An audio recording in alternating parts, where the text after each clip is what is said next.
Hello అండి. ఈరోజు మనం తెలుగు మెథడాలజీ మీద ఒక 20 బిట్లు ఎగ్జామ్ లాగా పెడుతున్నాను చూడండి. అలాగే ఆన్సర్ని కామెంట్ బాక్స్లో కామెంట్ చేయండి. ఈ పదం అనునాసిక దోషానికి ఉదాహరణ. కారణం ఈరయ్య, యాప, జాము. కారణం ఈరయ్య, యాప, జాము. ఆన్సర్ని కామెంట్ బాక్స్లో కామెంట్ చేయండి.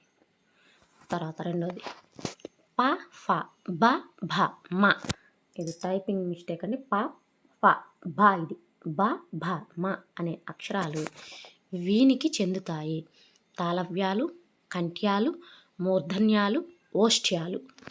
మీ ఆన్సర్ని కామెంట్ బాక్స్లో కామెంట్ చేయండి. వాచిక చర్యను పెంపొందించుటకు ఇది ఉపకరించును. కాపీ లేదా ఒరవడి, చట్రాల పద్ధతి, కథాకథనం, దృష్టలేఖనం. వాచిక చర్య అంటే మాట్లాడటం అన్నమాట. మీ ఆన్సర్ కామెంట్ చేయండి. శ్రవణ నైపుణ్యం పెంపొందించే ఉద్దేశం అతి చిన్న ధ్వనులు, పెద్ద ధ్వనులు కూడా అవధానంతో విని గుర్తింపజేయడం, సభాకంపం లేకుండా ధైర్యంగా మాట్లాడే శక్తిని కలిగించటం, మౌన పఠనాభిరుచి విద్యార్థుల్లో కలిగించటం, అక్షర రూపాన్ని, సారూప్యతను తెలుసుకునేటట్లు రాసేటట్లు చేయడం. వీటిల్లో శ్రవణ నైపుణ్యాన్ని పెంపొందించడానికి దాని వెనక ఉన్న ఉద్దేశం ఏంటి అనేది మీరు కామెంట్ రూపంలో కామెంట్ చేయండి. ద్వితీయ భాషగా బోధనకి ఉత్తమమైన పద్ధతి ప్రాయోగిక పద్ధతి, సన్నివేశ పద్ధతి, అక్షర పద్ధతి, సాంప్రదాయక పద్ధతి. ఆన్సర్ ఏదో కామెంట్ చేయండి. ఒక అంశాన్ని బోధించిన వెంటనే పరీక్షించడానికి అనువైంది. ఒక అంశాన్ని బోధించిన వెంటనే పరీక్షించడానికి అనువైంది. ఘటిక స్థానం, పరీక్ష, నిర్దేశాలు, నికష. ఆన్సర్ కామెంట్ చేయండి. మంచి దస్తూరి లక్షణం పదపద్ధతి, దుష్టలేఖనం, ఉక్తలేఖనం, స్పష్టత. Comment your answer. ఉపాధ్యాయులు ఒక అంశం బోధించేటప్పుడు ఆ అంశానికి సంబంధించి అదనపు సమాచారం, జ్ఞానం వివరణకు ఉపకరించేది ఏవి? పరామర్శ గ్రంథాలు, పాఠ్యపుస్తకాలు, సమస్య పూరణము, కృషి పుస్తకాలు. మూల్యాంకనం ఆధునికీకరణ ఈ క్రింది 3 అంశాలపై ఆధారపడి ఉంటుంది. అభ్యసన అనుభవాలు, పరిశీలన, లక్ష్యాలు. లక్ష్యాలు ప్రశ్నావళి, రికార్డులు. లక్ష్యాలు అభ్యసన అనుభవాలు, మూల్యాంకనం. మూల్యాంకనం ఉద్దేశం, ప్రణాళిక. విషయ ఖండికల చక్రాల ద్వారా విషయాన్ని, భావనలను, నిర్వచనాలను గ్రహించే బోధన. పర్యవేక్షణాత్మక అధ్యయనం, కార్యక్రమయుత బోధన, బృంద బోధన, క్రీడా పద్ధతి. ఆంధ్ర భాషా బోధనా సర్వస్వం పుస్తకం రచయిత శ్రీ రామచంద్రుని వెంకటశేషయ్య, ఇలపావులూరి కామేశ్వరరావు, కొడవర్తి సూర్యనారాయణ, కేవీవీఎల్ నరసింహారావు. అమెరికా దేశీయురాలైన వీరు డాల్టన్ నగరంలో ఉన్నత పాఠశాలలో ప్రయోగించి సఫలతను పొందారు. Rubel, Kilpatrick, Miss Helen Parkhurst, John Dewey. ఇది ఒక నాటక బోధనా పద్ధతి, ఉపన్యాస పద్ధతి, కథన పద్ధతి, పరిశోధనా పద్ధతి, వ్యాఖ్యాన పద్ధతి.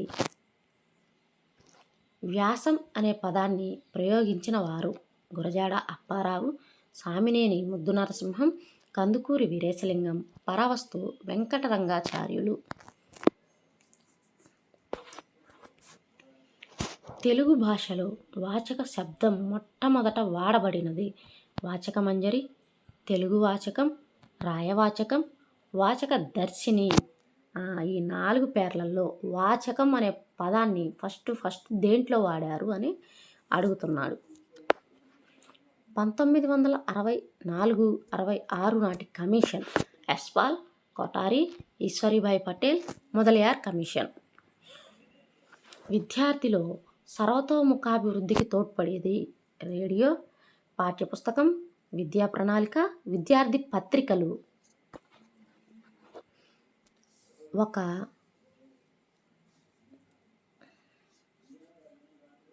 ఒక పలుకు అర్థవంతంగా పలకగలిగే పద సముదాయాన్ని ఇలా అంటారు. ఈ టైపింగ్ మిస్టేక్ పడింది.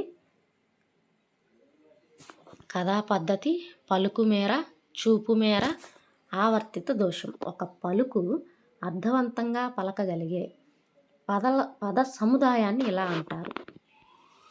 క్రీస్తు శకం ఈ శతాబ్దం నాటికే తెలుగు భాష ఉన్నట్లు ఆధారాలు ఉన్నాయి.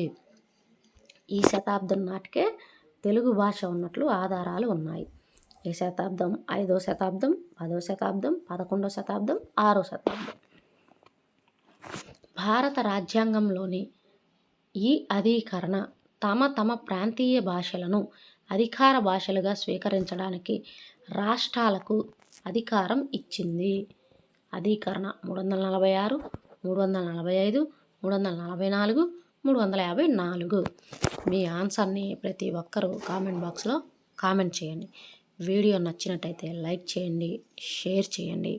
అలాగే మన ఛానల్ని సబ్స్క్రైబ్ చేసుకోండి.